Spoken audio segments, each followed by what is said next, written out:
या ठिकाणी मजल मारली आणि एकूणच जर पाहिलं तर या दोन दिग्गज संघादरम्यानचं हे बॅटल आपल्याला मैदानाच्या आतमध्ये पाहायला मिळेल. एक तर संघाचा कॉन्फिडन्स लेवल जर आपण पाहिला तर एका वेगळ्या उंचीवरती नक्कीच पाहायला मिळतोय. परंतु इथे अजूनही काही खेळाडूंचा क्लिक होणं मैदानाच्या आतमध्ये बाकी आहे.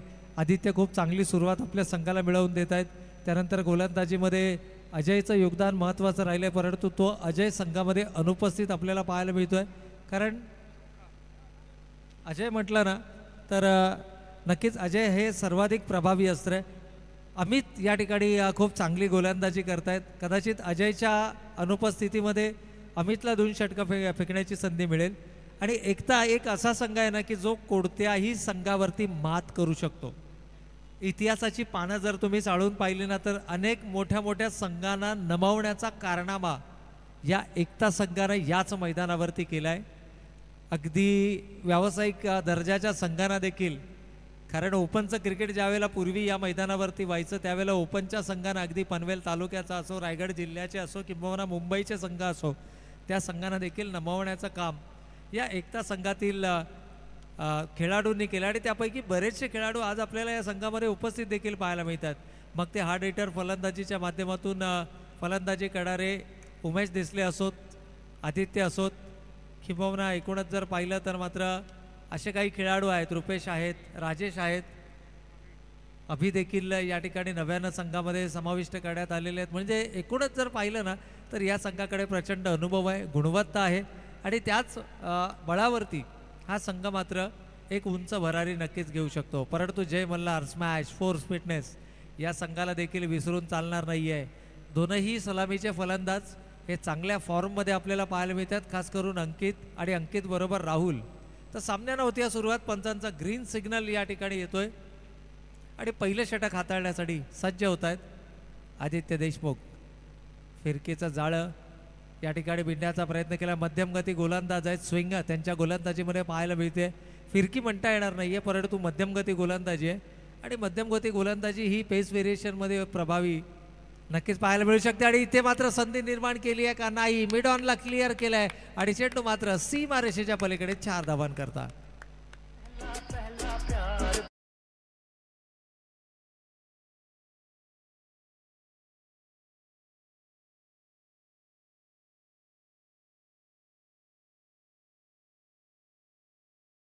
या ठिकाणी चर्चा होते, सल्ला मसलत होते. मिडऑफचा क्षेत्ररक्षक 30 यार्ड सर्कलमध्ये घेतला जाईल का, मिडऑन खुला केला जाईल का, लॉंग ऑनला क्षेत्ररक्षक तैनात करता येईल का, या सर्व गोष्टींची चर्चा होते. परंतु आदित्यनं तुर्तास नकार दिलाय.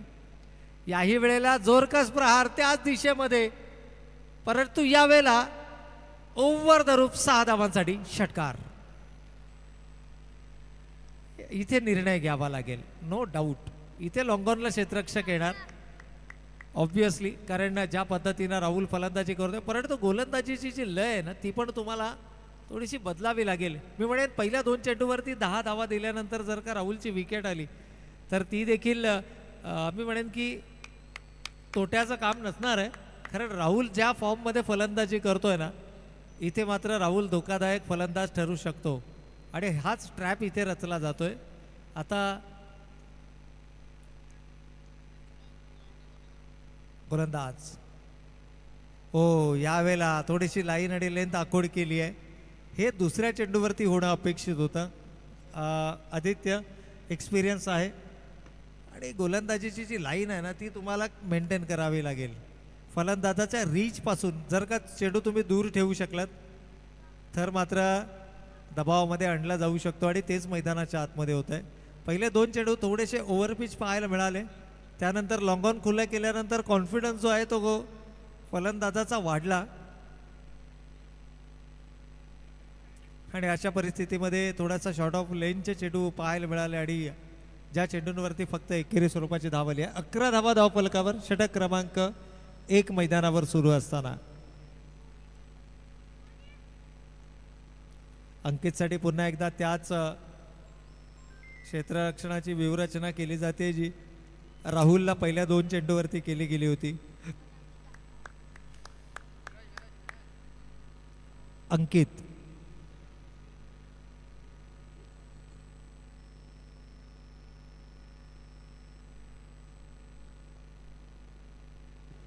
यावेळेला मात्र ऑनसाईडला चेंडू वळवला जातोय डीप मिड विकेटला. क्षेत्ररक्षक अभि येत आहेत. चेंडूची उचल होते तोपर्यंत मात्र सिंगल धावफलकावरती अंकित केली जाईल. सिंगलच्या बरोबरीनं संघ पुन्हा एकदा आपल्याला धावफलकावरती 12 पाहायला मिळतात. धावा जरूर धावफलकावरती उभारले गेलेत परंतु थोडंसं शांत वातावरण आहे. एकटा संघ धावांचा पाठलाग करण्यामध्ये नक्कीच माहीर मानला जातो. लक्ष किती सेट करायचं, या संघासमोर टार्गेट कशा प्रकारचं असायला पाहिजे हे माइंडमध्ये कॅल्क्युलेट केलं जातं. यावेळेला मात्र हात खुले करण्याची संधी मिळाली आहे कारण हाफ ट्रॅकर होता आउटसाइड द ऑफ स्टंप आणि तिथून मात्र चेंडूला लपेटलाय. मिड विकेट सीमारेषेच्या पलीकडे येतोय बिग हिट षटकार.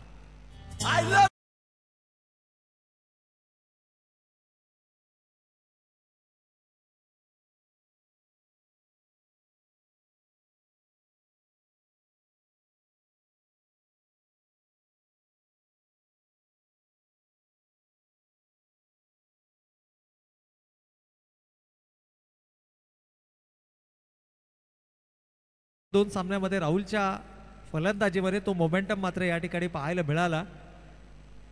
ज्या वेळेला चेंडू त्याच्या रडारमध्ये येणार आणि राहुल ज्या पद्धतीनं फलंदाजी करतोय रवी म्हणेन तर तो आता गोलंदाजांना सांगत असेल की चेंडू जर का आपल्या टप्प्यामध्ये आला ना तर कार्यक्रम झाला म्हणून समजायचं आहे. पहिले 2 चेंडू त्याच्या टप्प्यामध्ये आले, चौकार षटकार पाहायला मिळाले आणि अगदी शेवटचा चेंडू जर पाहिला तर हाफ ट्रॅकर होता. त्याला पुरेपूर अवधी होता तो चेंडू जज करण्याचा. बॅकफुटला पूर्णपणे बॉडीचा वेट ट्रान्सफर केला, क्रीजच्या खोलीचा खूप चांगला वापर केला आणि चेंडूला अगदी मिड विकेटच्या रिझनमधून सीमारेषेच्या पलीकडे भिरकावलं. नवीन गोलंदाज विकी परेश या ठिकाणी आपल्याला बॉलिंग मार्कवरती पाहायला मिळतात. आय थिंक अमित संघामध्ये नाही आहेत त्यामुळे विकी परेशच्या हातामध्ये या ठिकाणी चेंडू सोपवला गेलाय. अमित आणखीन एक गोलंदाजीचं खूप चांगलं विकल्प होता कारण फिरकीची जादू त्यांच्याकडे होती. मागील सामन्यामध्ये ती गुणवत्ता देखील त्यांनी दाखवली फिरकीच्या माध्यमातून. परंतु आता जर आपण पाहिलं तर मात्र विकी परेशच्या हातामध्ये चेंडू सोपवला गेला आहे. ऑनसाईडला टार्गेट करण्याचा प्रयत्न, सिंगल धावफलकावरती आले. अंकित सेन्सिबल क्रिकेट मैदानावरती साकारतोय. एकेरी धावेनं जेव्हा एकेरी धावेनं तो स्ट्राईक रोटेट करण्याचं सर्वात महत्त्वाचं काम करतोय. 19 धावा, 19 runs on the score card, ज्यापैकी 2 चेंडूवरती 2 धावा अंकित रावतच्या बॅटमधून तर राहुल जाधव 5 चेंडूंचा सामना केलाय आणि तब्बल 17 धावांचं योगदान आहे, ज्यामध्ये 2 षटकार आणि 1 चौकार आपल्याला पाहायला मिळते. यावेळेला मात्र कॅल्क्युलेटेड रिस्क घेतली जाते आहे. हलक्या हाताने चेंडू तटवला जातोय. बऱ्याचशा युवा खेळाडूंसाठी हे सेन्सिबल क्रिकेट एक उदाहरण असणार आहे की प्रत्येक चेंडूवरती तुम्हाला चौकार षटकार मिळणार नाहीये. मग अशा परिस्थितीमध्ये काय करा, सेन्सिबल क्रिकेट मैदानाच्या आतमध्ये दाखवा, एकेरी दुहेरी धावांवर विश्वास दर्शवा. इथे ओळखलंय की हिटिंग झोन उजव्या हाताच्या फलंदाजांच्या अगेन्स्ट आहे. अगेन्स्ट द विंड तुम्हाला आक्रमक फलंदाजी करावी लागेल. मग तिथे नाहक बळी गमावण्यापेक्षा सेन्सिबल क्रिकेट मैदानाच्या आतमध्ये दाखवा. परंतु लगेचच एक एक्स्ट्रा क्षेत्ररक्षक त्या ठिकाणी तैनात करण्यात आलाय. परंतु ज्यावेळेला ऑनसाईडला एक्स्ट्रा क्षेत्ररक्षक येतो त्यावेळेला मात्र अशा प्रकारचं चित्र आपल्याला जरूर पाहायला मिळतं की फलंदाज रिव्हर्सिव्ह अटेम्प्ट करतात. सक्सेसफुल झाला तर त्याचा रिवॉर्ड मिळतो, परंतु सक्सेसफुल नाही झालं तर मात्र जो दबाव आहे ना तो दबाव फलंदाजांवरती नक्कीच पाहायला मिळतो. डॉट बॉल आलाय आणि प्रत्येक डॉट बॉल हा गोलंदाजाचा आत्मविश्वास बळवणारा असणार आहे. इथे निर्धाव चेंडूमुळे गोलंदाजाचा आत्मविश्वास बळावला असेल. असेच आणखी 1-2 निर्धाव चेंडू जर आले तर सामना पुन्हा एकदा बॅलन्स केला जाऊ शकतो. यावेळेला लाऊड अपील आहे आणि या अपीलमध्ये उत्साह जास्त, आत्मविश्वासाची कमी पाहायला मिळते. आदित्य त्याच्या चेहऱ्यावरती देखील स्माईल आहे. जरूर पहिल्या षटकामध्ये 18 धावा खर्च केल्या गेल्या असल्या तरी गोलंदाजीच्या माध्यमातून कमबॅक केलं जाऊ शकतं हे ओळखतोय. विकी परेशचं देखील कौतुक करावं लागेल. विपरीत परिस्थितीमध्ये गोलंदाजीसाठी आला होता, ज्यावेळेला 18 धावा धावफलकावर होत्या. यावेळेला मात्र थोडंसं ऑफ बॅलन्स झालेत, स्किड झालेत. फ्रंट फूट लँडिंग होताना थोडासा स्किड झालेत.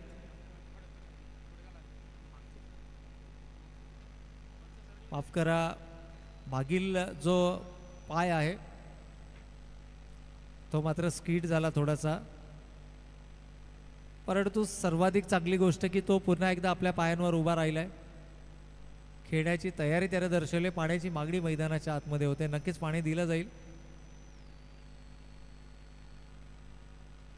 तर आमच्या स्वयंसेवकाचा आपण जरूर या ठिकाणी उल्लेख करूया, कारण ज्यांच्या माध्यमातून या स्पर्धा 2 दिवसीय जरी स्पर्धा असली तरी याची पूर्वतयारी मात्र मागील काही महिन्यांपासून सुरू होती. कारण ही स्पर्धा मानाची आणि सन्मानाची आहे. श्री बिल्डर चषक 2024ची आहे. जितकं मोठं नाव आहे ना तितकी मोठी ही स्पर्धा आहे. गतवर्षी देखील दैदिप्यमान क्रिकेटचा सोहळा आपल्याला श्री बिल्डर चषकाच्या माध्यमातून पाहायला मिळाला होता. आणि या वर्षीच्या आयोजनाला देखील यशस्वी होण्यासाठी ज्यांनी अक्षरशः कंबर कसली आणि अहोरात्र मेहनत केली ते आमचे मदन वगैरे या स्पर्धेसाठी त्यांचं योगदान खूप मोलाचं आणि महत्त्वाचं राहिलं आहे.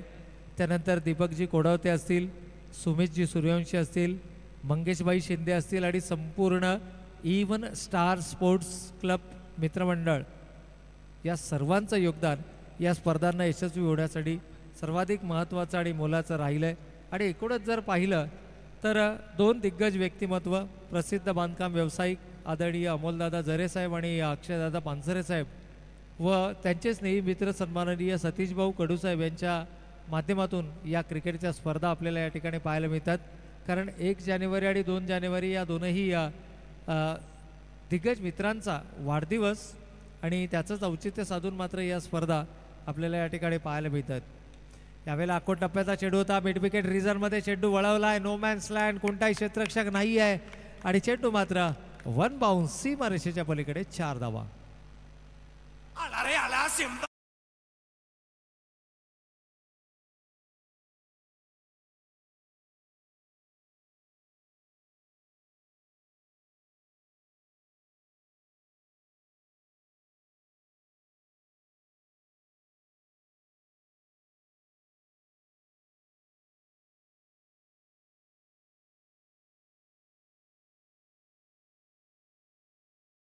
पोचलाय. धावा धावफलकावरती येत आहेत.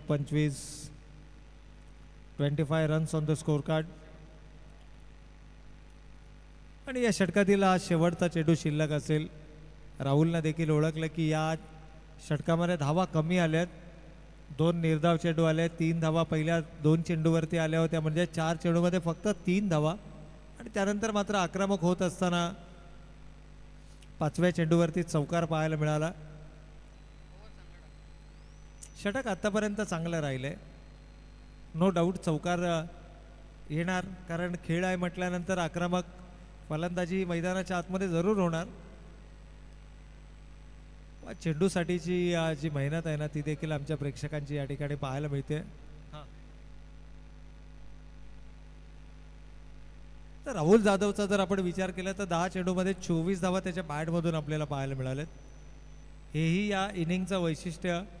कारण तब्बल 2 चौकार 2 षटकार या 24 धावांमध्ये त्याच्या बॅटमधून आपल्याला पाहायला मिळालेत.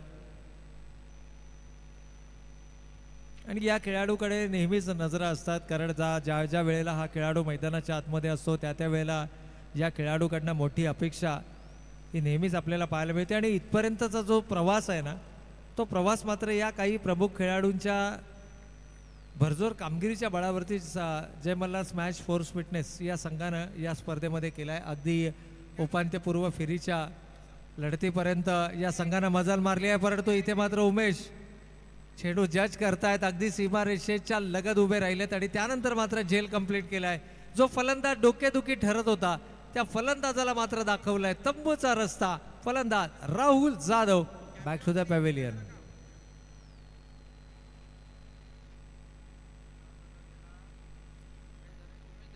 तर उमेश यांनी हा झेल कंप्लीट केला आहे आणि पहिला मोठा आदरा दिलाय तो राहुलच्या स्वरूपामध्ये. रोहित आहेत, त्यानंतर जर आपण पाहिलं तर राजू नरळे आहेत, बरेचसे विकल्प आहेत. मंगेश आहेत स्वतः. मी म्हणेन मंगेश या सिच्युएशनला मंगेश एक खूप चांगला उपयुक्त पर्याय असू शकतात आणि अगदी संघनायकाचं देखील तेच मत आहे. मंगेश मैदानाच्या आतमध्ये येतात. रोहितला कदाचित प्रमोट केलं जाऊ शकतं, कारण ज्यावेळेला चला टीम मीटिंग नको आहे, Ekta Sangh, no for the team meetings please. आपल्याला वेळ कमी आहे. सेमीफायनल त्यानंतर फायनल त्या अगोदर ही क्वार्टर फायनल.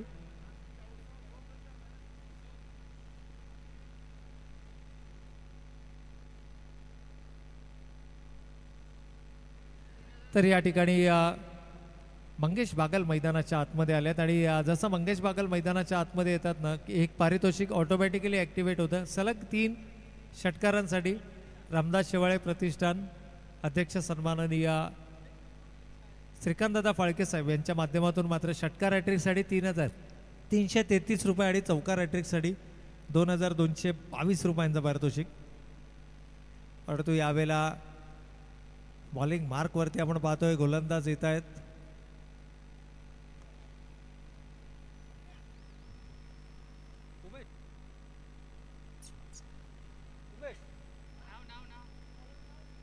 तर गोलंदाज विशाल या ठिकाणी आहेत. आपल्या स्पेलमधील पहिला आणि सांघिक तिसरा षटक या ठिकाणी हातात आहेत. अंकित ऑन स्ट्राईक आपल्याला पाहायला मिळतात. खरं तर अंकितला तुम्हाला जास्तीत जास्त वेळ स्ट्रायकिंग एंडवरती ठेवता येणार नाही. सलामीचा फलंदाज आहे. 2च चेंडू त्यानं खेळलाय. 12 चेंडूंचा खेळ संपला आणि त्यापैकी फक्त 2 चेंडू या खेळाडूच्या वाट्याला आलेत आणि दोनही चेंडूवरती त्यानं सिंगलनं स्ट्राईक रोटेट केली आहे. यावेळेला डायरेक्ट हिट आणि फलंदाज कदाचित रिॲक्शन आपल्याला पाहायला मिळते. होय, पंचांचं बोट आकाशाकडे आणि फलंदाज होतोय बाद.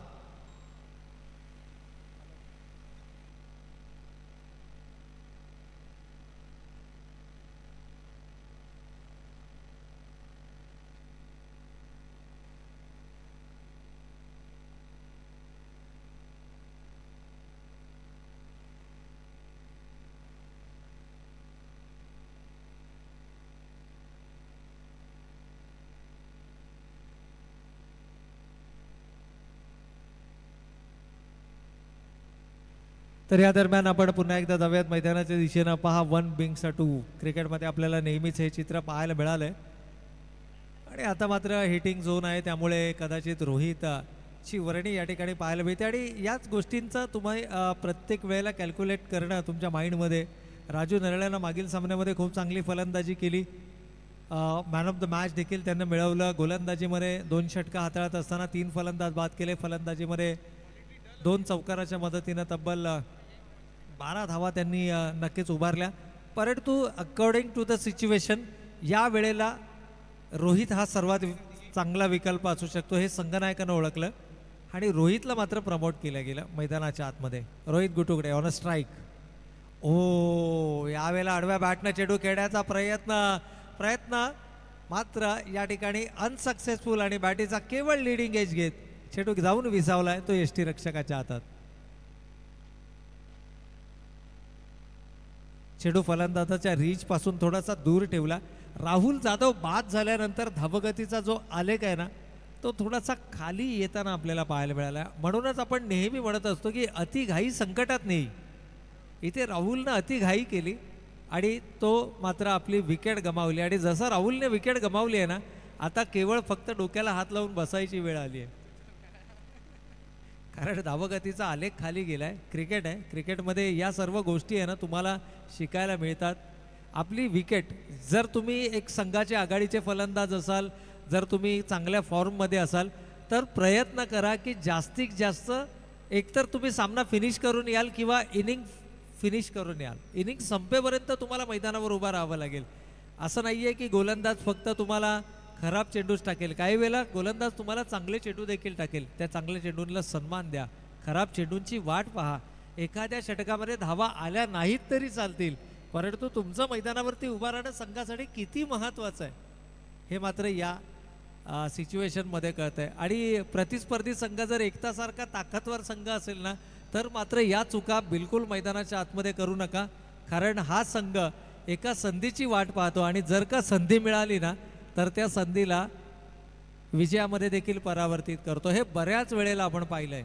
एकता या संघानं याच मैदानावरती अनेक ऐतिहासिक सामने खेळलेत. अनेक ऐतिहासिक स्पर्धा त्यांनी आपल्या नावावर केल्यात. अनेक असे सामने या संघाचे आपल्याला पाहायला मिळालेत की जो अगदी अशक्यप्राय वाटणारे सामने देखील त्याने आपल्या खिशामध्ये टाकलेत. परंतु यावेळेला मात्र जोरकस प्रहार करण्याचा प्रयत्न ती चूक इथेही होते आहे आव देखा ताव या ठिकाणी मोठा फटका खेळण्याचा प्रयत्न, मिस टायमिंग स्ट्रोक आणि मंगेश सारखी महत्वाची विकेट देखील तंबूच्या आश्रयाला.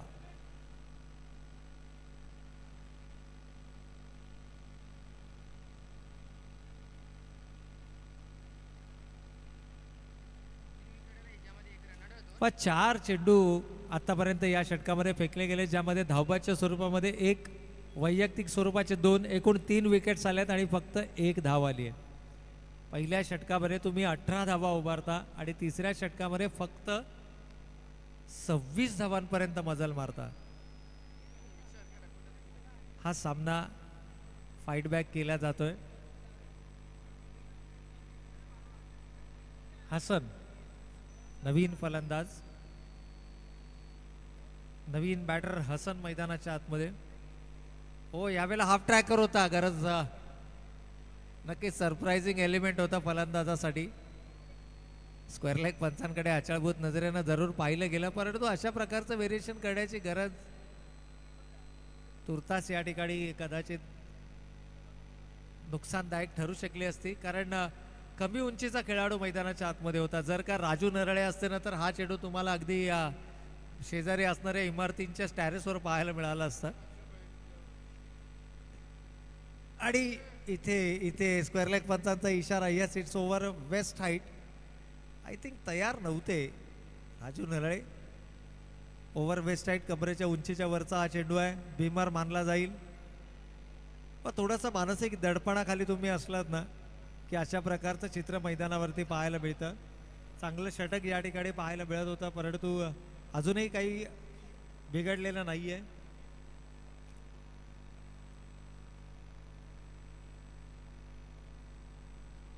चांगला आउटसाइड द ऑफस्टंपचा चेंडू स्लॅश करण्याचा प्रयत्न, चॉप करण्याचा प्रयत्न फसलाय. वेग पाहायला मिळाला. शेवटच्या चेंडूवरती षटक समाप्त होत आहे. 3 षटकांच्या समाप्ती अखेर धावा धावफलकावरती पाहायला मिळत आहेत. 28 धावा. पहिल्या षटकामध्ये 18 आणि उर्वरित 2 षटकामध्ये फक्त 10, ज्यामध्ये या षटकात धावा आल्या फक्त 3.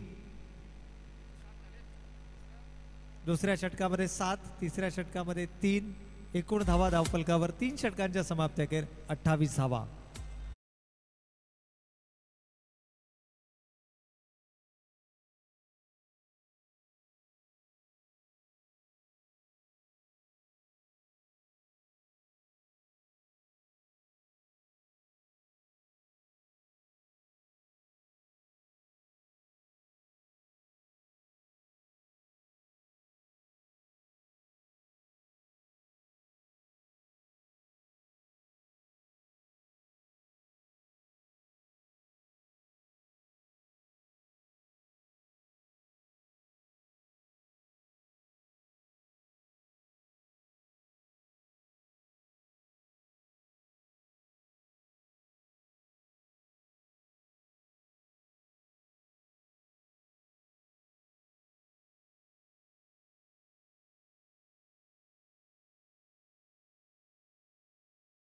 वरती पुन्हा एकदा विकी परेश आपल्याला पाहायला मिळतात, ज्यांनी गोलंदाजीमध्ये 1 षटक 0 निर्धाव 7 धावा खर्च केल्या होत्या. आणि त्याच गोलंदाजाला मात्र पुन्हा एकदा गोलंदाजीसाठी पाचारण केलं गेलंय. 3 षटकांच्या समाप्ती अखेर धावा धावफलकावरती आपण पाहतोय 28 धावा. यावेळेला मात्र ऑनसाईडला मोठा फटका खेळण्याचा मानस अपील देखील केलं गेलंय. लेग बायचा इशारा या ठिकाणी येतोय. व मॅन ऑफ द सिरीज साठी दिली जाणारी जी स्पोर्ट्स बायसिकल आहे ना, ती देखील या ठिकाणी आपल्याला मुख्य मंचाच्या समोर पाहायला मिळते. आणि आमच्या काही आयोजक आहेत, ते आयोजक देखील ती सायकल घेऊन एन्जॉय करताना आपल्याला पाहायला मिळतात. कोणता खेळाडू त्या सायकलवरती स्वार होणार. ओ, यावेळेला आडवा बॅटनं चेंडू खेळण्याचा प्रयत्न होता राजू नरळे. आता मात्र तुमच्याकडे फारसे विकल्प नाही आहेत. पहिल्या षटकामध्ये 18, दुसऱ्या षटकामध्ये 7, तिसऱ्या षटकामध्ये 3. आणि ही अवस्था कधी झाली, ज्यावेळेला राहुलनं आपली विकेट गमावली. त्यामुळे आपल्या विकेटचं महत्त्व ओळखणं गरजेचं आहे. शेवटच्या चेंडूपर्यंत मैदानावरती उभा राहणं गरजेचं आहे. संघाला एका भक्कम स्थितीमध्ये फक्त सुरुवात मिळवून दिली म्हणजे माझं काम झालं असं नाही आहे. रोहित थोडासा दुर्दैवी अपयशी ठरला, कारण जर का तो चेंडू बॅटच्या पट्ट्यामध्ये आला असता तर नक्कीच षटकारासाठी पाहायला मिळाला असता. परंतु एकता संघ जुजार वृत्तीचा संघ आहे, लढाऊ वृत्तीचा संघ आहे आणि त्या संघानं मात्र काय कमालीचा खेळ मैदानावरती दाखवला आहे. खूप चांगलं कॉम्बिनेशन पाहायला मिळत आहे, परंतु इथे मात्र मिस टायमिंग स्ट्रोक आहे. क्षेत्ररक्षक सुरुवातीला चेंडूच्या दिशेनं झेपवला आणि त्यानंतर चेंडूपासून थोडासा दूर जाताना पाहायला मिळाला. आदित्य नाखुश आहेत, नाराज आहेत आणि का असू नये, कारण चांगल्या भक्कम स्थितीमध्ये तुमचा संघ आहे, दबाव तुम्ही बनवलाय आणि अशा प्रकारच्या चुका जर मैदानावरती झाल्या तर दबाव हटायला वेळ लागणार नाही आहे. कारण राजू नरळे मैदानाच्या आतमध्ये आहेत, 31 धावा धावफलकावरती आहेत आणि शेवटचे 2 चेंडू शिल्लक आहेत. 2 चेंडू 2 मोठे फटके लगावण्याची धमक या खेळाडूमध्ये आहे. 40+ धावा धावफलकावरती पाहायला मिळू शकतात जर का 2 मोठे फटके आले. परंतु गोलंदाज विकी परेश इथे धीम्या गतीनं चेंडू फेकला गेला, फार धाडसी निर्णय घेतला धीम्या गतीनं चेंडू फेकण्याचा, कारण त्याला माहीत आहे फलंदाज हा आक्रमक आहे, त्याच्या शरीरामध्ये जेवढी ऊर्जा आहे ना ती ऊर्जा त्यानं आपल्या हातांमध्ये मनगटामध्ये एकवटली आहे आणि तो मोठा फटक्यासाठीच जाणार आहे. त्यामुळे धीम्या गतीचा चेंडू इफेक्टिव्ह ठरू शकतो. फार तब्बल 12 चेंडू डॉट आहेत आणि विथ विकेट या इनिंगमध्ये. हो, याही वेळेला उजव्याष्टी बाहेरचा चेंडू होता. पंचांचं बोट आकाशाकडे, हसनला परतावं लागेल. इनिंग या ठिकाणी समाप्त होते. तब्बल 13 चेंडू निर्धाव, म्हणजे 2 षटकं निर्धाव खेळलाय राहुल बाद झाल्यानंतर तो संघ, म्हणजे जय मल्हार स्मॅश फोर्स फिटनेस हा संघ. आणि एकूण धावा धावफलकावरती आल्या 31 विजयासाठी. लक्ष्य टार्गेट या ठिकाणी सेट केलं जाते 32 धावांचं.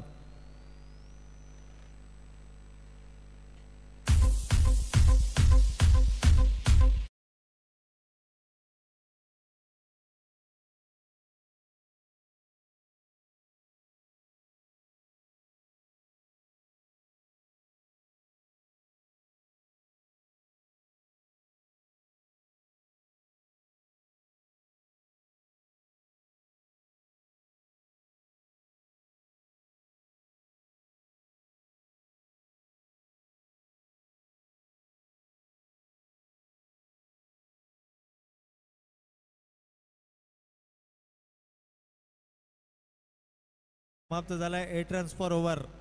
प्रतिषटक 8च्या सरासरीने इथे मात्र धावांचा पाठलाग करायचा आहे.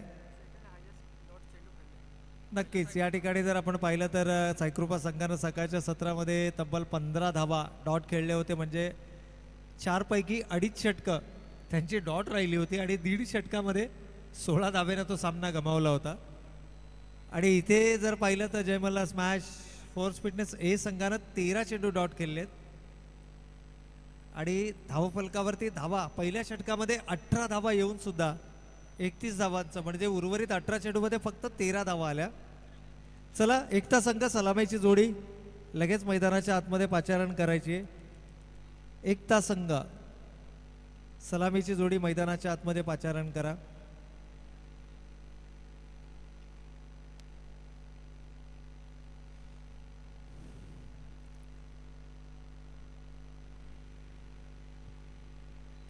आदित्य सलामीच्या फलंदाच्या भूमिकेमध्ये असणारे यात मात्र शंका नाही आहे. परंतु आदित्य समेत कोणता खेळाडू असेल, no doubt run machine of Kalamboli cricket अर्थात रुपेश पुजारी आपल्याला मैदानाच्या आतमध्ये पाहायला मिळतात. आणि मी जसं सुरुवातीला म्हटलं की कोणत्याही संघाला नमवण्याची धमक एकता संघामध्ये आहे. अगदी या कळंबोली क्रिकेट इतिहासाची पानं जर आपण चालली आणि या एकता संघाचा इतिहास जर आपण पाहिला ना तर अनेक मोठ्या मोठ्या संघांना धूळ चारली आहे. या एकता संघानं खूप मोठमोठी नावं या मैदानावरती आली, त्यांच्या विरोधामध्ये खेळली आणि एकता संघ त्यावेळेला अगदी पीकवरती होता. त्यावेळेला त्यातील जे खेळाडू होते ते खेळाडू त्यांच्या करिअर बेस्ट फॉर्ममध्ये पाहायला मिळत होते. आज अमित जरी या संघामध्ये अनुपस्थित असले तरी देखील त्यांची कमतरता विकी परेशनं पूर्ण केली आहे. कमालीची गोलंदाजी विकी परेशनं पाहायला मिळाली आणि जो एक गोलंदाज पाहिला आपण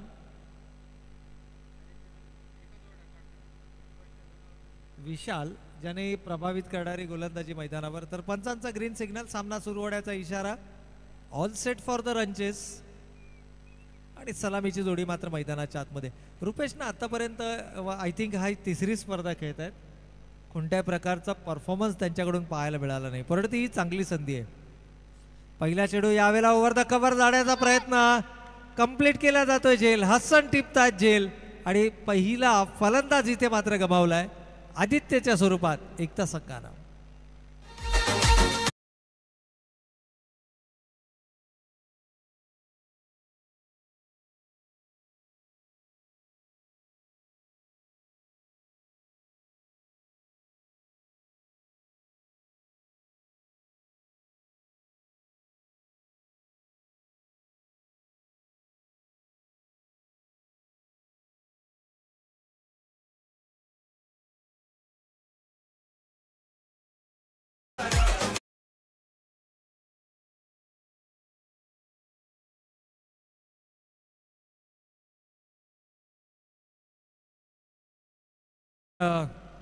एस के साऊंडेड इव्हेंट्सच्या माध्यमातून पाहता या संपूर्ण स्पर्धांचं लाईव्ह कव्हरेज आपण पनवेल टेनिस क्रिकेट .inच्या माध्यमातून पाहत आहे.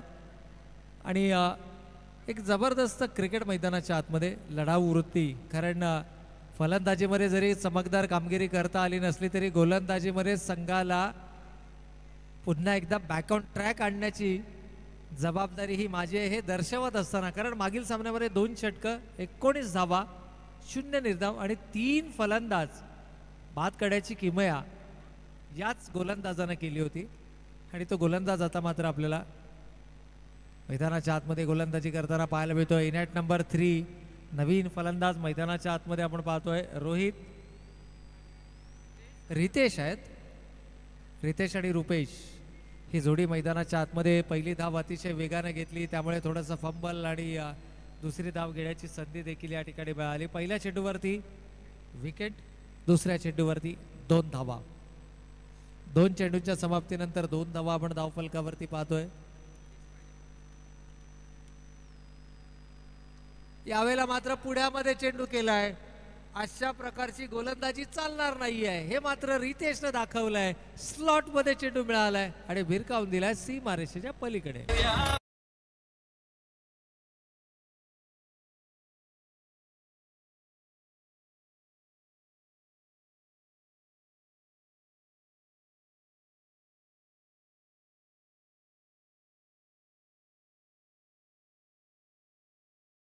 पण पाहिलं तर मात्र अशा प्रकारची गोलंदाजी थोडीशी धोकादायक ठरू शकते, कारण स्लॉटमध्ये ज्या ज्या वेळेला तुम्ही चेंडू कराल ना त्या वेळेला त्या चेंडूला आसमान दाखवण्याची ताकद रितेशच्या फलंदाजीमध्ये. यावेळेला पॅड लाईनवरती चेंडू केलाय, पाईंच्या क्षेत्रामध्ये चेंडू अडवला जातोय. तोपर्यंत मात्र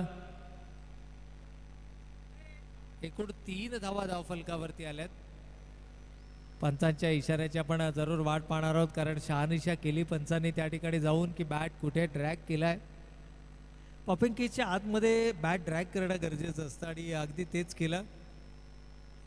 या 3 धाब्यांच्या बरोबरीनं पहिल्या षटकाचा खेळ मैदानावरती सुरू आहे. 4 चेंडू झालेत, 1 गडी बाद 11 ही धावसंख्या धावफलकावरती पाहायला मिळते. अजूनही येणारे 20 चेंडू आणि 21 धावांची गरज.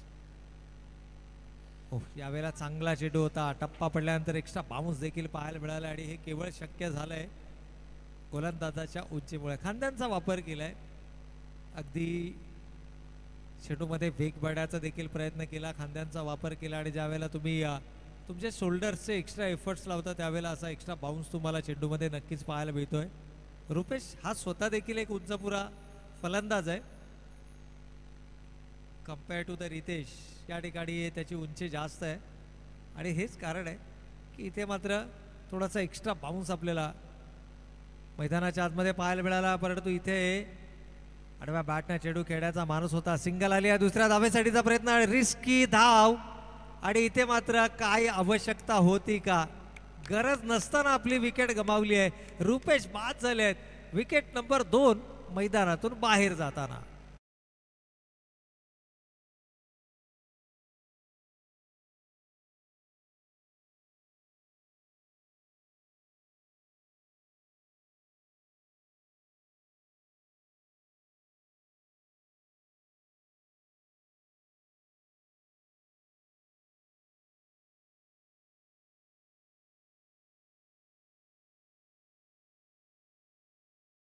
फलंदाज गमावला गेला आहे. नाहक विकेट गमावणं तुमच्या संघासाठी अगदी पहिल्या सत्रामध्ये उदाहरण तुमच्या डोळ्यासमोर आहे. राहुल जाधवनं आपली विकेट गमावली आणि तिथून संघाला उतरती कळा लागलेली आपल्याला पाहायला मिळाली आणि पहिल्या षटकामध्ये 18 धावा येऊन सुद्धा उर्वरित 3 षटकामध्ये फक्त 13 धावा आल्या. हे ज्वलंत उदाहरण तुमच्या समोर आहे आणि असे जर का तुम्ही विकेट्स रेग्युलर इंटरवलला गमवत गेलात तर 12 धावा धावफलकावरती आहेत.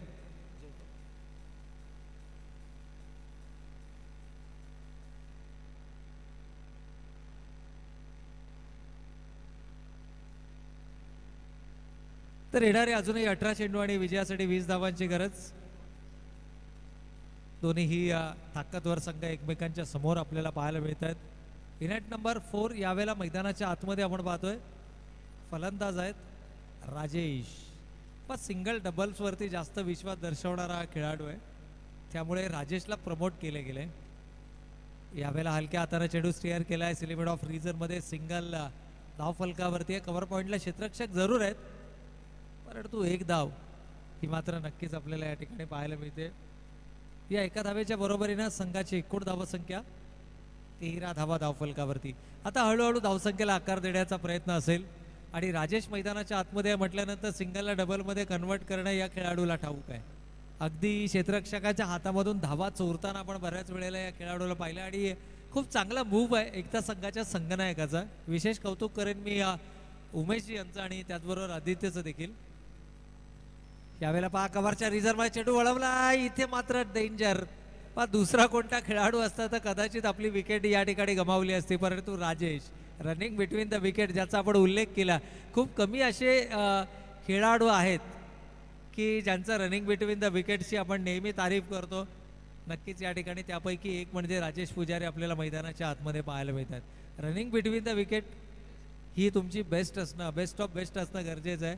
रॉयल संघाचा ज्या ज्या वेळेला उल्लेख होतो संदीप ठुबे यांचा देखील आपण उल्लेख करतो, कारण आता जर आपण पाहिलं तर क्षेत्ररक्षणामध्ये त्यांचा आजही मी म्हणेन मुकाबला कोणाशीही तुम्ही करू शकता. परंतु इथे मात्र पहा राजेश ऑलमोस्ट आपल्या पॉपिंग क्रीजमध्ये पोहोचला आहे. रितेश जो सगळ्यात जवळचा एंड होता त्या एंडला फेकणं गरजेचं होतं, परंतु धाव कंप्लीट केली आहे. या दोनही खेळाडूंनी आता जणू मनाशी खूणगाठ बांधली आहे की मोठा फटका जरी नाही आला तरी चालेल, परंतु प्रत्येक चेंडूवर किमान एक धाव घ्यायची ही मानसिकता मात्र या ठिकाणी नक्कीच पाहायला मिळते. मोठ्या फटक्यांसाठी जात नाही आहेत दोनही फलंदाज. रितेशचा जो ॲप्रोच आहे ना तो ॲप्रोच मात्र बदललेला आपल्याला पाहायला मिळतोय. त्यानं देखील ओळखलं की रुपेश सारखी महत्त्वाची विकेट आपल्यामुळे इथे गमवावी लागली आहे आणि त्यामुळे आता सामना फिनिश करण्याची जबाबदारी माझ्या खांद्यांवरती आहे आणि ती जबाबदारी तो लिहिलेल्या मैदानावरती साकारतोय. संघनायकाचं विशेष कौतुक या ठिकाणी करावं लागेल की जो मूव्ह केला त्यांनी राजेशला मैदानात आतमध्ये धाडण्याचा. कारण बरेचसे विकल्प त्यांच्याकडे अजूनही आहेत ज्यामध्ये विकी परेश हा फलंदाजी देखील खूप चांगली करू शकतो, कारण एकता संघाकडून एकेकाळी तो ॲज अ ओपनर आपल्याला मैदानाच्या आतमध्ये पाहायला मिळायचा. परंतु इथे मात्र राजेश लोअर फुल टॉसमध्ये कन्वर्ट केलाय. फाईनच्या क्षेत्रामध्ये चेंडू वळवला. शॉर्ट फाईनला क्षेत्ररक्षक चेंडू अडवणार तोपर्यंत मात्र सिंगल येते आहे. या षटकाचा विचार केला तर 4 चेंडू झाले, 4 सिंगल आपल्याला धावफलकावरती पाहायला मिळाल्यात आणि गोलंदाज अंकितचं देखील कौतुक करावं लागेल. तो देखील नियंत्रित गोलंदाजी करतोय, कोणत्याही प्रकारे हात खुले करण्याची संधी देत नाहीये. हे सर्वाधिक महत्वाचं आहे. एकता संघाचा डॉट बॉल पर्सेंटेज जर आपण पाहिलं तर ऑलमोस्ट इथे मात्र मोठा फटका खेळण्याची गरज होती का? क्षेत्ररक्षक स्वतः यष्टीरक्षक जेलच्या खाली येत आहेत. 4 सिंगल नंतर कुठेतरी संयम या ठिकाणी गमावला. फलंदाज होत आहेत बाद. Ritesh back to the pavilion.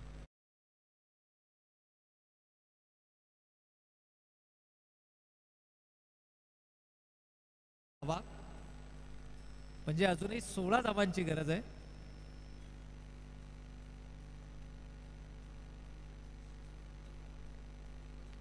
तर नवीन फलंदाज मात्र आपल्याला मैदानाच्या आतमध्ये पाहायला मिळतोय. अजूनही येणारे 13 चेंडू आणि 16 धावांची गरज आहे. कदाचित हे जे प्रेशर आहे ना ते प्रेशर रिलीज करण्याचा प्रयत्न रितेशनं केला, परंतु अजून एक चेंडू होता. नाहक आपली विकेट गमावण्यापेक्षा सिंगल डबल कधी धावफलकावरती आलेली ही संघासाठी जमेची बाजू ठरू शकते. परंतु रितेशनं मोठा फटका खेळण्याचा अगोदरच मानस बनवला होता. बॅटीचा केवळ लीडिंग एज घेतला आणि चेंडू हवेमध्ये गेला. विकेट आली आहे.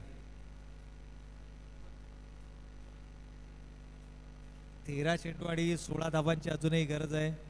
विकी परेश मैदानाच्या आतमध्ये येत आहेत.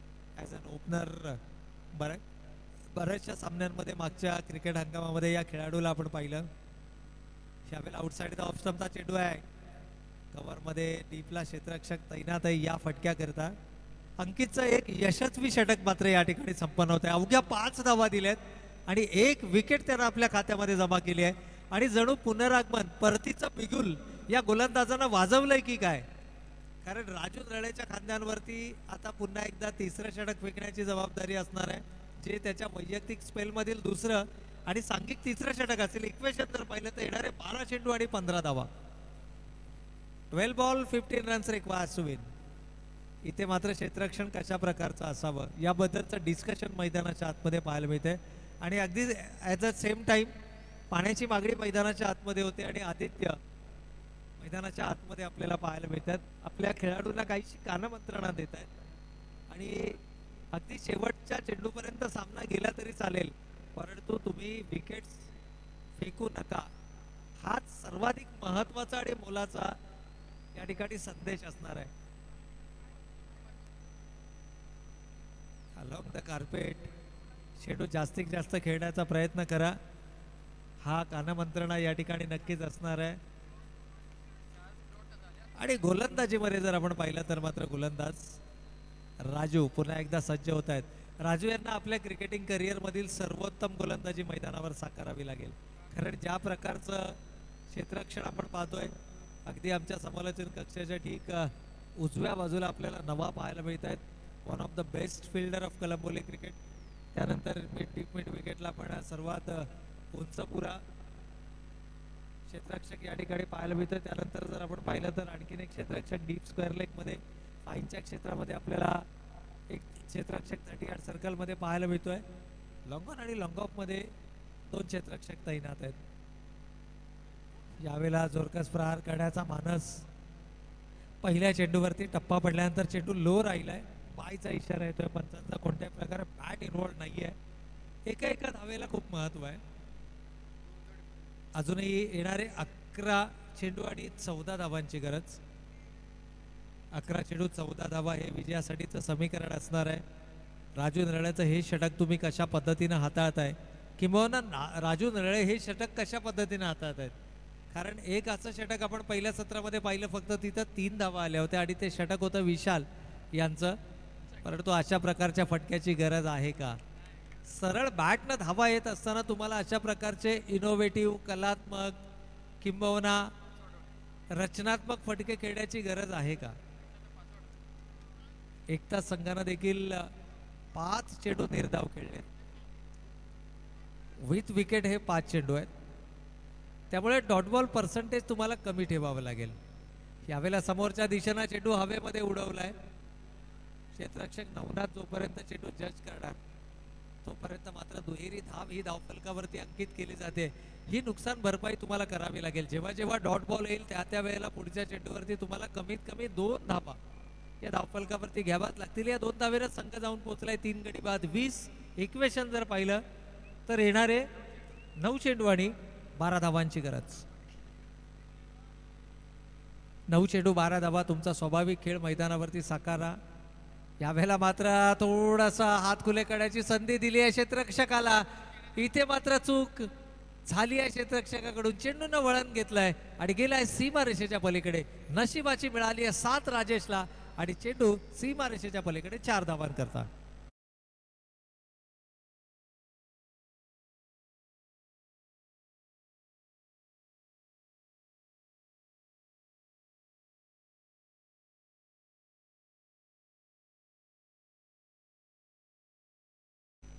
तर या ठिकाणी मात्र नशिबाचा चौकार आलाय. फॉर्च्यून फेवर्स द ब्रेव असा आपण या ठिकाणी म्हणतो. आणि इथे मात्र पावलांचा वापर केलाय. सेन्सेबल क्रिकेट मैदानाच्या आतमध्ये थोडंसं स्लिप देखील झाले होते, परंतु खूप चांगल्या पद्धतीनं बॅलन्स केलंय. या ठिकाणी जर आपण पाहिलं तर very good presence of mind या ठिकाणी दाखवलं गेलंय. पावलांचा वापर केला, डिफेन्सिव्हली स्ट्रोक खेळला आयडिया खूप चांगली होती, कारण जर का हे कनेक्शन थोडंसं आणखीन हलकं झालं असतं ना, तर क्षेत्ररक्षकापासून हा चेंडू दूर राहिला असता आणि कदाचित एकेरीला दुहेरीमध्ये देखील परावर्तित करता येऊ शकलं असतं. सेन्सेबल क्रिकेट मैदानाच्या आतमध्ये इक्वेशन 25 ही धावसंख्या आपण धावफलकावरती पाहतो. यावेळेला पॉईंट आणि गलीच्या दिशेने चेंडू तटवला आहे. सिंगल आणखीन एक धावफलकावरती येते. 26 धावा आल्यात. शेवटचे 6 चेंडू शिल्लक आणि विजयासाठी 6 धावांची गरज. 6 चेंडू 6 धावा या मैदानावरती बऱ्याच वेळेला अशा प्रकारचे सामने अतिशय उत्कंठावर्धक होताना आपल्याला पाहायला मिळतात. खास करून अरविंद ढेकळेनं याच मैदानावरती 6 चेंडू 6 धावा डिफेंड केल्यात. 26 ही धावसंख्या आपण धावफलकावरती पाहतोय. पाण्याची मागणी मैदानाच्या आतमध्ये होते आणि आमचे छोटे स्वयंसेवक यशराज आपल्याला मैदानाच्या दिशेनं पाहायला मिळतात. या छोट्या स्वयंसेवकांचं देखील खूप चांगलं योगदान या स्पर्धांसाठी आहे. आणि एकूणच जर पाहिलं तर या स्पर्धा अर्थातच श्री बिल्डर्स अँड डेव्हलपर्स चषक 2024ची ही स्पर्धा आपण पाहतोय. 2 असे दिग्गज व्यक्तिमत्व ज्यांनी खूप कमी वेळामध्ये आपल्या नावाची चर्चा सर्वत्र केली. अर्थातच ज्या क्षेत्रामध्ये मराठी माणूस टिकू शकत नाही हे बहुतांशी लोकांचं मत होतं, त्या बांधकाम व्यावसायिक क्षेत्रामध्ये या मराठी तरुणांनी एक उंच भरारी घेतली आणि अगदी कमी कालावधीमध्ये ज्यांनी या बिल्डर अँड डेव्हलपर्सच्या माध्यमातून अर्थातच श्री बिल्डर्स अँड डेव्हलपर्सच्या माध्यमातून आपली एक वेगळी ओळख निर्माण केली. अशा 2 दिग्गज व्यक्तिमत्वांचा अर्थातच सन्माननीय अमोलदादा झरेसाहेब आणि अक्षयदादा पानसरे साहेब या 2 दिग्गज व्यक्तिमत्वांचा वाढदिवस आणि त्या वाढदिवसाचं औचित्य साधून मात्र या क्रिकेट स्पर्धा, कारण या 2 मित्रांचा वाढदिवस, एकाचा 1 जानेवारी तर दुसऱ्याचा 2 जानेवारी असा हा वाढदिवस सोहळा आहे. म्हणजे 24 तासांमध्ये ह्या दोनही मित्रांचा वाढदिवस सोहळा आपल्याला पाहायला मिळतो. आणि याच वाढदिवसाचं औचित्य साधून मात्र एवन स्टार मित्रमंडळाच्या माध्यमातून श्री बिल्डर्स अँड डेव्हलपर्स पुरस्कृत श्री बिल्डर चषक 2024ची ही स्पर्धा आपण या ठिकाणी पाहतोय. येणारे 6 चेंडू आणि 6 धावांची गरज. यावेळेला मात्र पॉइंटच्या डोक्यावरून चेंडू तटवलाय. विकी परेश जो एकेकाळचा या संघाचा सलामीवीर फलंदाज आणि तो मात्र आपली उपयुक्तता सिद्ध करतोय मैदानावरती. चौकार आलाय पहिल्या चेंडूवर. एखाद्या फुग्यातून ज्याप्रमाणे हवा काढून टाकावी ना, त्याप्रमाणे या सामन्याची हवा काढून टाकणारा हा चौकार मैदानाच्या आतमध्ये आलाय. आणि काय कमालीचा खेळ मैदानावर, संयमी खेळ दाखवला. राजेश पुजारीचं देखील कौतुक करावं लागेल. यावेळेला क्लासिक कव्हर ड्राईव्ह, कमालीचा टायमिंग आहे. What a shot. आणि चेंडू जातोय सीमा रेषेच्या पलीकडे 4 धावां करता. आणि हा संघ मात्र दमदार पद्धतीनं दाखल होतोय या स्पर्धेच्या सेमीफायनल मध्ये. विजेत्या संघाचं हार्दिक हार्दिक हार्दिक अभिनंदन आणि पराभूत संघांना मात्र आपण देऊया त्यांच्या पुढील वाटचालीसाठी खूप साऱ्या शुभेच्छा. जाऊयात या सामन्यातील मॅन ऑफ द मॅच.